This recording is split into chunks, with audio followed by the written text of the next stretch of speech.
Oke, kita lanjut ke berita selanjutnya ya. Dari ASN kita naikin levelnya ke pejabat ya. Oh iya. Di negara yang katanya kaya sumber daya, yang melimpah justru sumber gaya. Di saat rakyat kerja dari pagi, ketemu pagi, pejabat kerjanya ngetes kursi, empuk mana ya, kursi menteri apa kursi jet pribadi? Baru-baru ini Pak Bahlil Lahadalia, Menteri SDM enak sekali duit melimpah.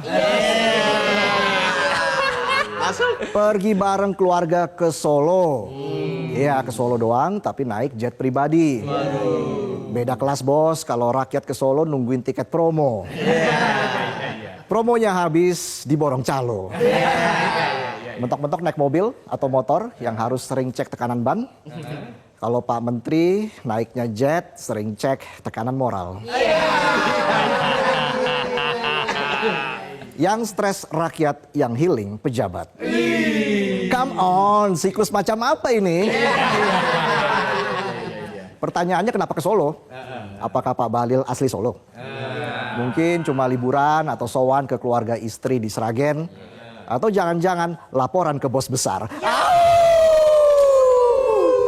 Gaya hidup mewah pejabat nggak berhenti di Pak Bahlil. Ada juga pejabat daerah yang belum selesai dengan dirinya.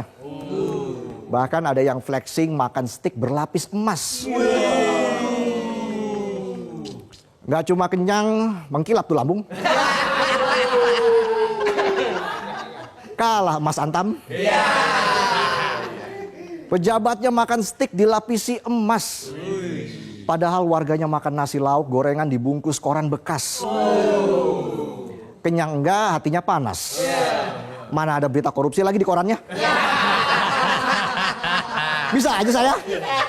Saya aja bisa. Sementara itu di semesta rakyat yang kerja di PHK. Yang dagang sepi pembeli, yang narik ojol lebih sering pesen kopi dibanding dapat notifikasi. Ekonomi lagi susah, rakyat kerja keras, pejabat mikir keras, mikirin caption liburan pakai jet pribadi, dibalut narasi, kami dekat dengan rakyat. Hello. Dekat dari mana rakyat kerja sampai rebahan di jalan, pejabat gayanya ketinggian sampai lupa daratan. Ya mirip-mirip tulisan di belakang truk, kerja sedikit, yang penting gaya selangit. Rakyat sulit lanjut pamer outfit. Ats gak nih outfitnya? Rakyat tuh gak butuh naik jet.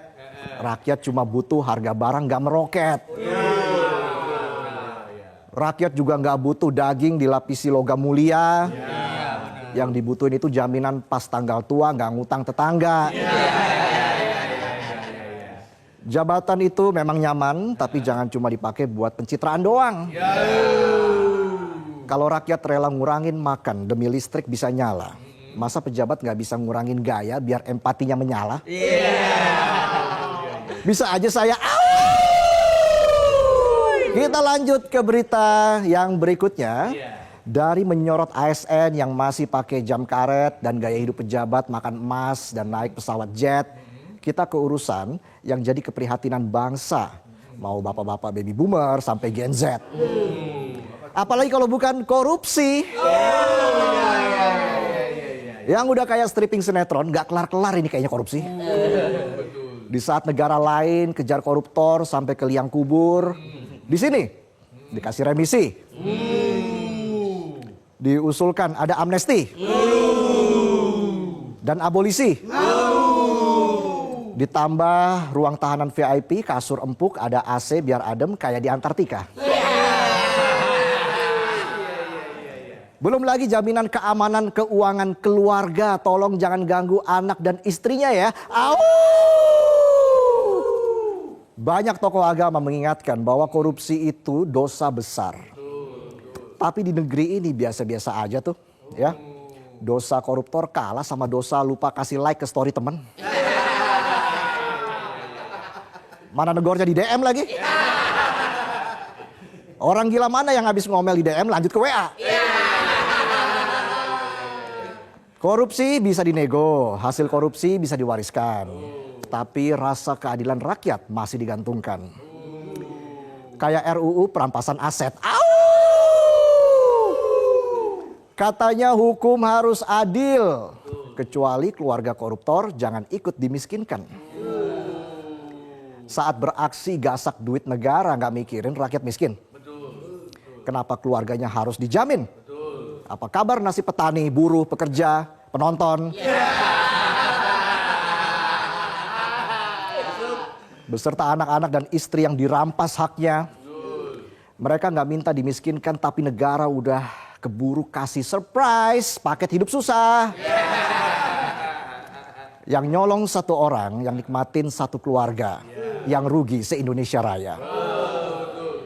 Ini bukan keluarga cemara ya, tapi keluarga cemana ini. Tapi masih aja pemerintah bilang mereka nggak tahu apa-apa. Head slip, please deh. Nggak tahu apa-apa tapi bisa beli apartemen mewah. Nggak tahu apa-apa tapi kuliah anak di Eropa. Ditambah flexing OOTD mewah yang seharga KP rumah.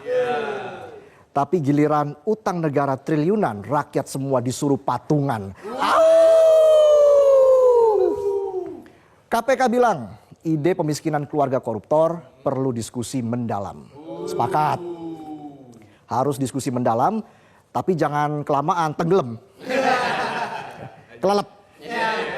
Diskusi nggak kelar-kelar sampai koruptornya udah bebas dan buka bisnis laundry, money laundry.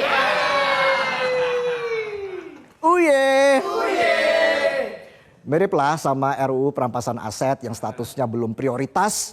Tapi di sisi lain ada tuh RUU yang dibahas di hotel langsung gol. Disahkannya cepet banget. Jadi bukannya nyelamatin duit rakyat tapi nyelamatin jatah kawan biar tetap aman, nyaman dan berdinas sampai ubanan.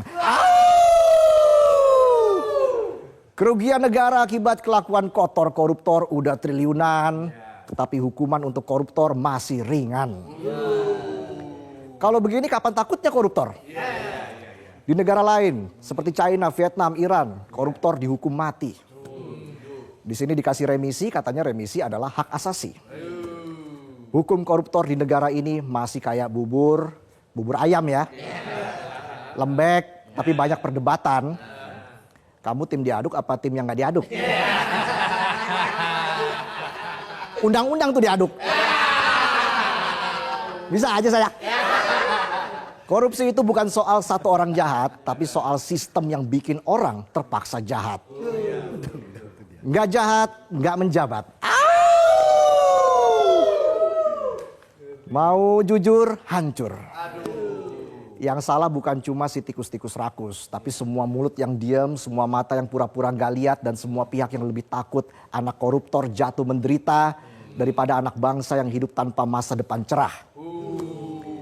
Yang di atas tolong jangan ketinggian, cobalah menengok ke bawah. Negara ini udah terlalu lama baik sama yang jahat, dan jahat sama yang baik.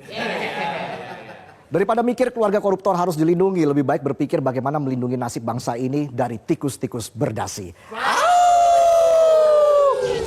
Jelajahi cara baru mendapatkan informasi. Download Metro TV Extend sekarang.